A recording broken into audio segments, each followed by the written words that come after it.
Assalamualaikum warahmatullahi wabarakatuh. Saya Tira Ayudhya Putri Tamamusa dari jurusan Agribisnis Fakultas Pertanian Universitas Negeri Gorontalo. Video ini dibuat untuk memenuhi salah satu tugas mata kuliah Sistem Informasi Manajemen. Di video ini saya akan membahas tentang bagaimana sistem informasi manajemen dalam perspektif bisnis global. Oke, berbicara tentang sistem informasi. Nah, kira-kira apa sih sistem informasi itu?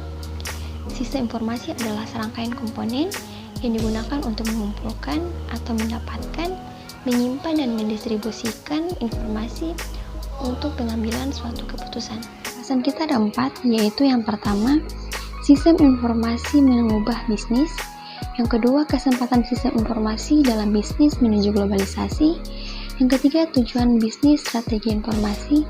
Dan yang keempat, pendekatan yang dilakukan dalam bisnis global. Masuk pada materi yang pertama, yaitu sistem informasi mengubah bisnis. Sistem informasi mengubah bisnis. Kita dapat melihat dari pengeluaran besar atas teknologi dan sistem informasi di sekeliling kita setiap hari, dengan mengamati bagaimana orang menjalankan bisnisnya. Semakin banyak data telepon seluler dibandingkan dengan telepon konvensional. Dari perspektif bisnis, sistem informasi adalah alat penting untuk menciptakan nilai bagi perusahaan. Selanjutnya yang kedua, kesempatan sistem informasi dalam bisnis menuju globalisasi. Masuknya internet ke dalam sistem komunikasi internasional telah menurunkan biaya operasi pada tingkat global secara drastis. Pelanggan bisa berbelanja di pasar global dengan harga dan informasi dengan kualitas andal 24 jam sehari. Perusahaan dapat mencapai penurunan biaya mengejutkan dengan cara menemukan pemasok berbiaya rendah dan mengelola fasilitas produksi di negara lain. Secara utuh, perusahaan digital dapat didefinisikan menjadi beberapa aspek. Yang ketiga, tujuan bisnis strategi sistem informasi. Hampir tidak dapat dibayangkan bagaimana seluruh sektor ekonomi tanpa mereka melakukan investasi penting pada sistem informasinya. Semua perusahaan membutuhkan sistem informasi untuk dapat bertahan dan berkembang.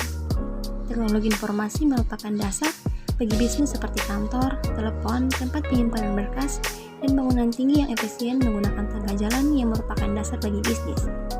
Perusahaan bisnis berinvestasi lebih pada sistem informasinya secara khusus untuk mencapai tujuan bisnis. Adapun 3 tujuan bisnis strategis, yaitu yang pertama, keunggulan operasional. Perusahaan harus melakukan perbaikan efisien operasi mereka dengan mencapai profitabilitas yang lebih tinggi. Kemudian ada produk, jasa, dan model bisnis baru. Model bisnis merupakan cara perusahaan memproduksi, menyampaikan, dan menjual produk atau jasa untuk menciptakan keuntungan. Yang ketiga ada hubungan pelanggan dan pemasok.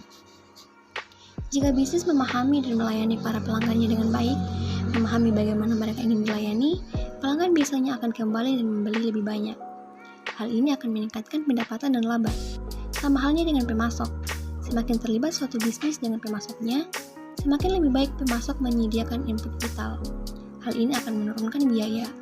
Permasalahan utama bagi bisnis dengan jutaan pelanggan offline dan online adalah bagaimana cara mengenal pelanggan dan pemasoknya. Yang terakhir ada pendekatan yang dilakukan dalam sistem informasi bisnis global. Secara umum, bidang sistem informasi dapat dilihat dengan pendekatan teknis dan pendekatan perilaku. Sistem informasi merupakan sistem sosioteknis. Sistem informasi tetap membutuhkan substansi sosial, organisasi, dan investasi intelektual untuk bisa berjalan dengan layak, walaupun sistem ini terdiri atas mesin dan teknologi fisik. Pendekatan dilakukan dengan 2 cara, yaitu pendekatan teknis dan pendekatan perilaku. Pendekatan teknis terhadap sistem informasi menekankan metode matematika untuk mempelajari sistem informasi, serta penekanan pada teknologi secara fisik dan kemampuan format dari sistem tersebut. Disiplin ilmu yang berkontribusi adalah ilmu komputer, metode kuantitatif, dan riset operasi. Ilmu komputer berfokus pada pengembangan teori perhitungan, metode perhitungan, dan metode akses dan penyimpanan data yang efisien. Metode kuantitatif menekankan pada pengembangan model untuk pengambilan keputusan dan praktik manajemen. Riset operasi berfokus pada teknik matematika untuk mengoptimalkan parameter terpilih dari organisasi, seperti transportasi, pengawasan persediaan, dan biaya transaksi. Kemudian ada pendekatan perilaku. Bagian yang kedua, pendekatan perilaku. Bagian penting bidang sistem informasi melibatkan isu perilaku yang muncul dalam pengembangan dan pengelolaan jangka panjang dan sistem informasi. Isu seperti integrasi bisnis strategi, perancangan, implementasi, penggunaan, dan manajemen tidak dapat dijelajahi dengan menggunakan model dari pendekatan teknis. Misalnya, ahli sosiologi mempelajari sistem informasi dengan melihat bagaimana kelompok dan organisasi memengaruhi individu, kelompok, dan organisasi. Itulah materi tentang bagaimana sistem informasi manajemen dalam perspektif bisnis global. Sekian dan terima kasih. Wassalamualaikum warahmatullahi wabarakatuh.